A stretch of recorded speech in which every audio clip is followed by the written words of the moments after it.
Assalamualaikum warahmatullahi wabarakatuh.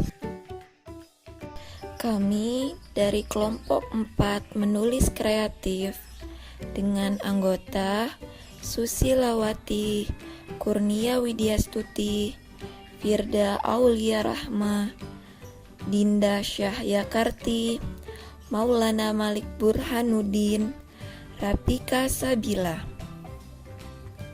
Dengan dosen pengampu Ibu Dr. Emah Kuzaimah MPD. Kami akan menjelaskan tentang unsur-unsur pembangun puisi dan pengalaman puitik.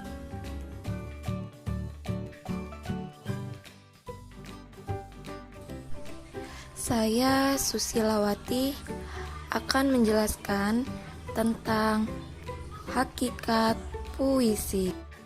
Puisi merupakan suatu karya sastra yang berasal dari ungkapan atau curahan hati penyair. Karya sastra ini dibuat berdasarkan ungkapan perasaan penyair.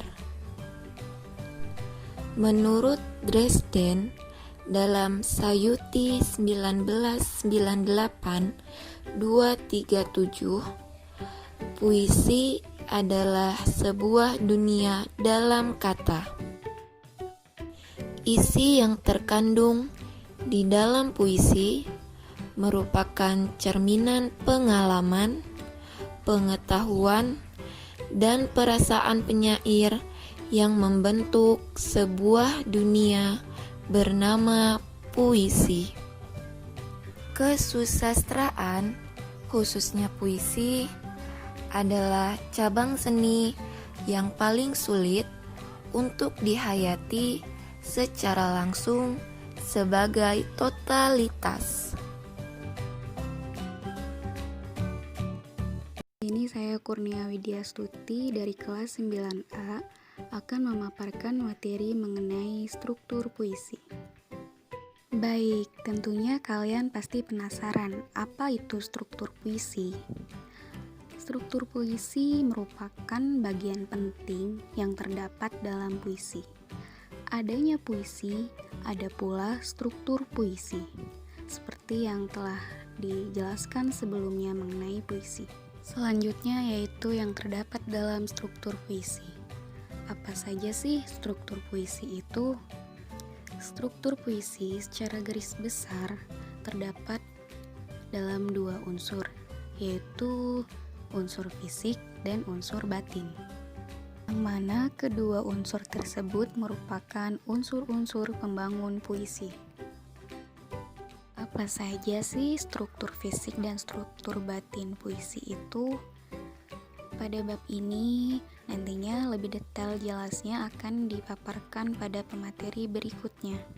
Jika timbul pertanyaan, bagaimana ketika struktur fisik dan struktur batin tersebut tidak diperhatikan dengan cermat?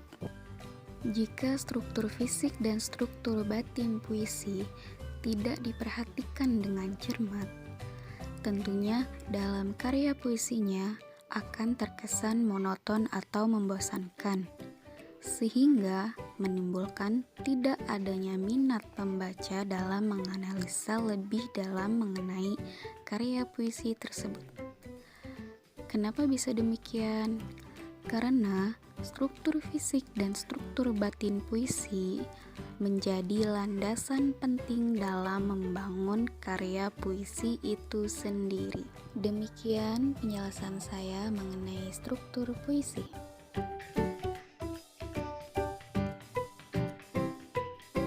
Saya Dinda Syahyakarti akan menjelaskan tentang unsur fisik puisi yang terdiri dari diksi, imaji, kata konkret, bahasa figuratif, ritme, dan rima. Yang pertama saya akan jelaskan adalah diksi. Diksi adalah pemilihan kata-kata yang dilakukan oleh penyair dalam puisinya. Yang kedua, imaji. Imaji yaitu kata-kata atau susunan kata-kata yang dapat mengungkapkan pengalaman indrawi, seperti penglihatan, pendengaran, dan perasaan.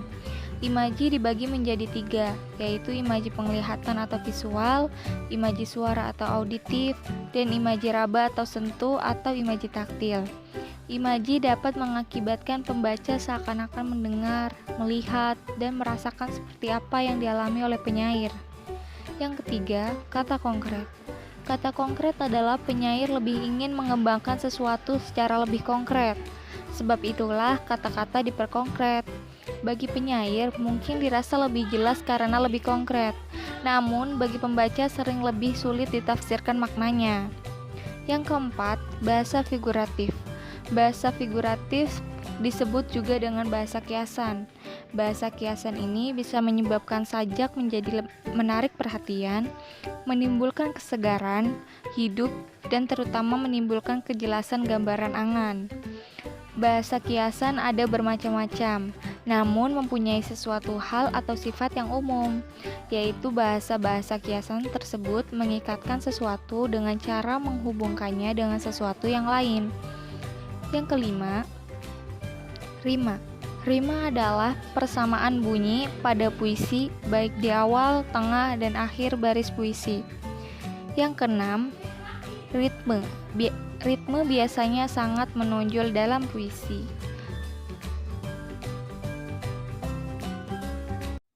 Saya, Firda Aulia Rahmah, dari kelas 1A akan menjelaskan tentang unsur batin puisi. Unsur batin puisi terdiri dari tema atau makna, rasa, nada, amanat atau tujuan. Yang pertama, tema atau makna. Media puisi adalah bahasa. Tataran bahasa adalah hubungan tanda dengan makna. Maka puisi harus bermakna, baik makna tiap kata, tiap baris, bait, maupun makna keseluruhan. Yang kedua, rasa. Rasa yaitu sikap penyair terhadap pokok permasalahan yang terdapat dalam puisinya.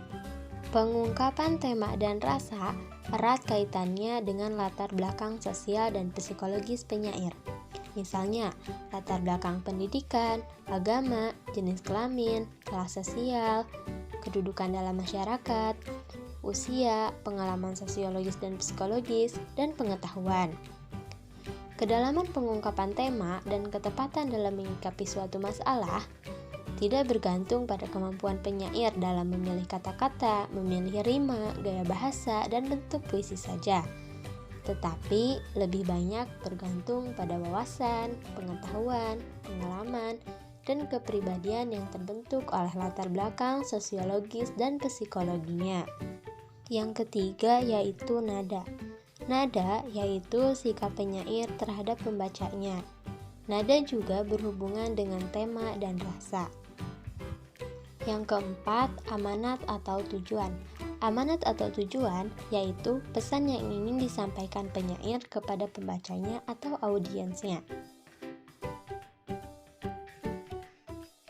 Saya Maulana Malik Burhanuddin dari kelas 1A akan menjelaskan tentang pengalaman puitik. Pengalaman puitik berbeda dengan pengalaman pada umumnya. Saini KM menyatakan bahwa pengalaman puitik adalah pengalaman yang intens, pekat, kental, dan meant to be tentang sesuatu. Pengalaman itu bisa bersumber dari peristiwa alam atau sosial yang diolah oleh pikiran dan perasaan.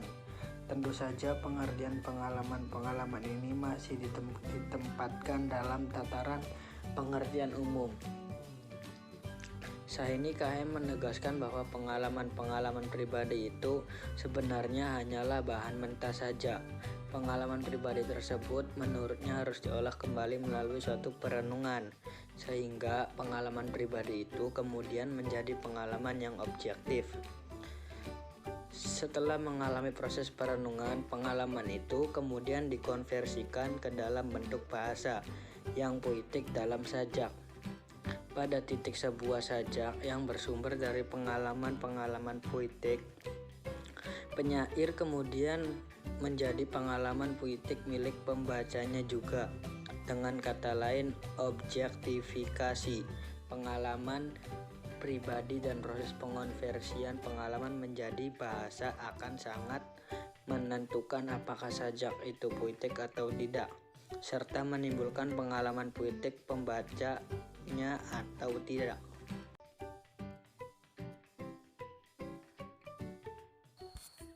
Saya Rafika Sabila akan menyimpulkan tentang definisi puisi, unsur puisi, struktur puisi, dan pengalaman puitik.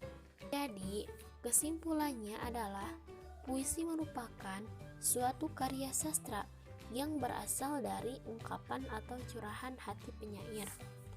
Adapun struktur puisi, yaitu unsur fisik dan unsur batin.